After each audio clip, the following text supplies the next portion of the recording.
Okay, so I got that warning and I drive down the road about a quarter mile and the car starts to get hot and tells me to turn off my engine, or not turn off the engine, but sit in park. So I bought a new thermostat. Oh, by the way, this is a 2012 Audi A8 4.2 Quattro L.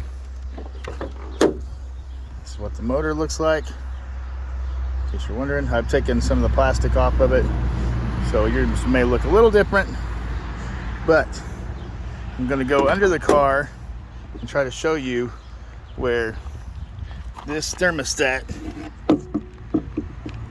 is located. All right, we're going under on the driver's side of the car. I'm gonna try to hold the phone as steady as I can while I get under here. Just see what's going on. All right.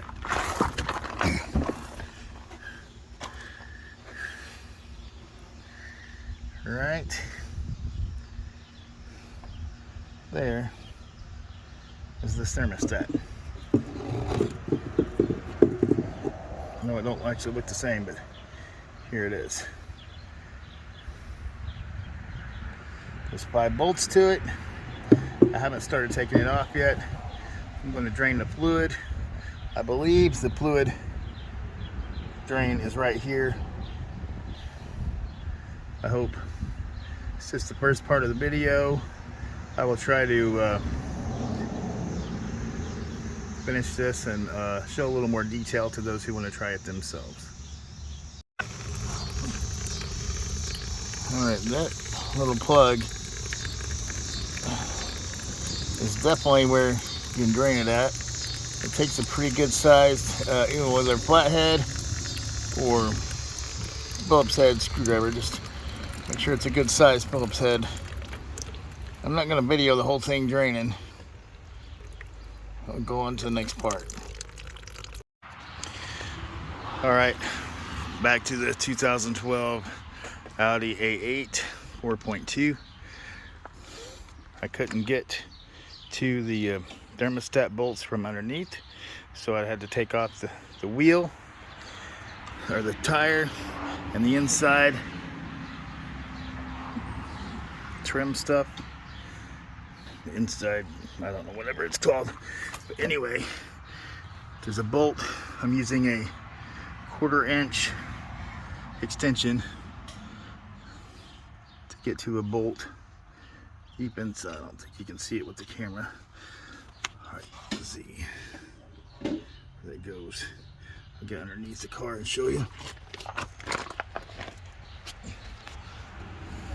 All right, let's see.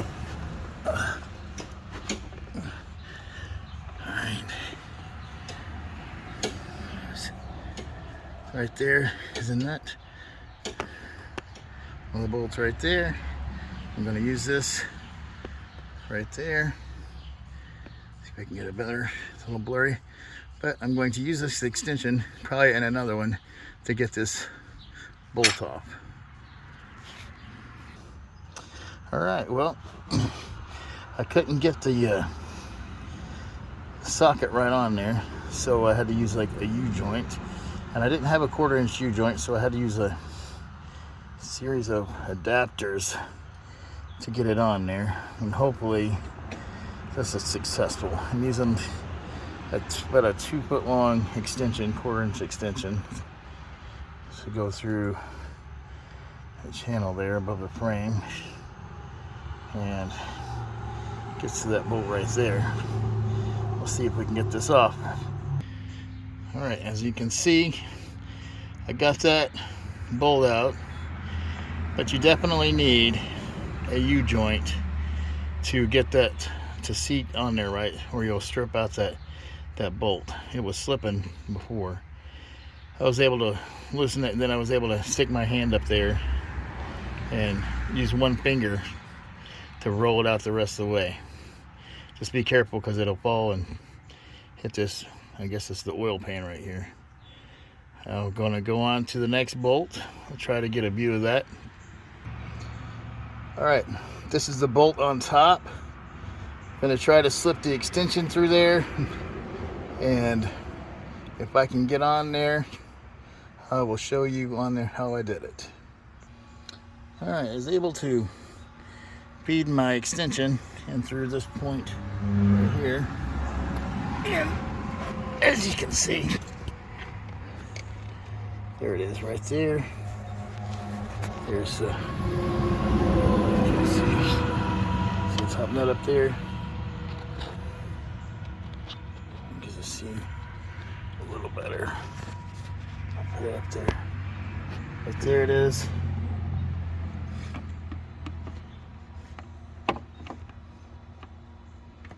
You can see the extension or not, but anyway, there we go. You see that right there? Looks like you're going to have to use a U-joint for that one also.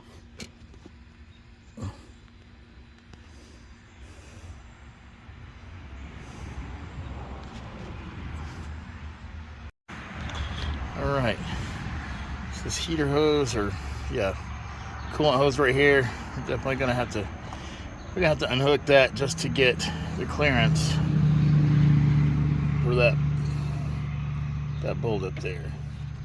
And I'm going to unhook this one right here also, just to give us a little extra room in there. I probably should have went ahead and pulled that hose off first, just so the fluid can drain. And when you do that, make sure you unscrew your coolant reservoir to let it drain fully, or it won't drain like that. It'll just drain a little bit and stop. Okay, to get to the top bolt, I had to remove the hose off of the thermostat there. Had to remove a clip like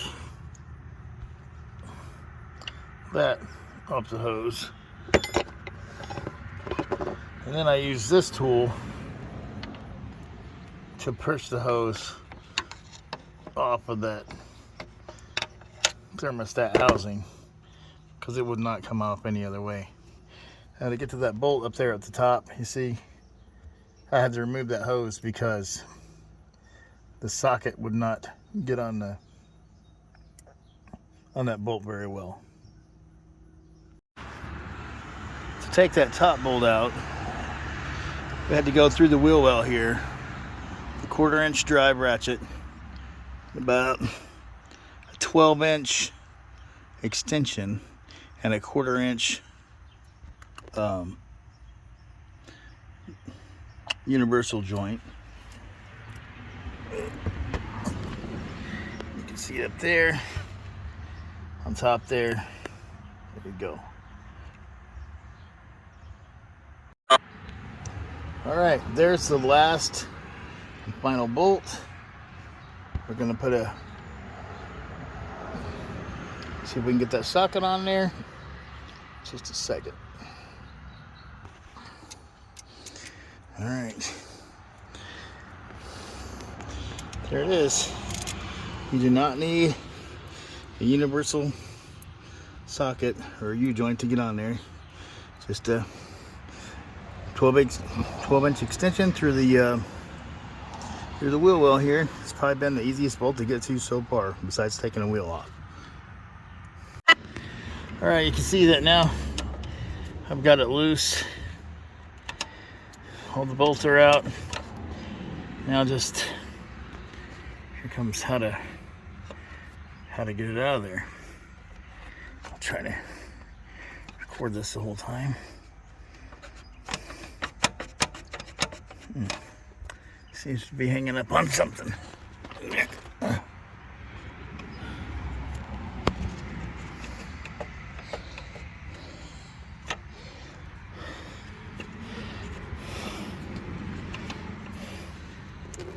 Oh.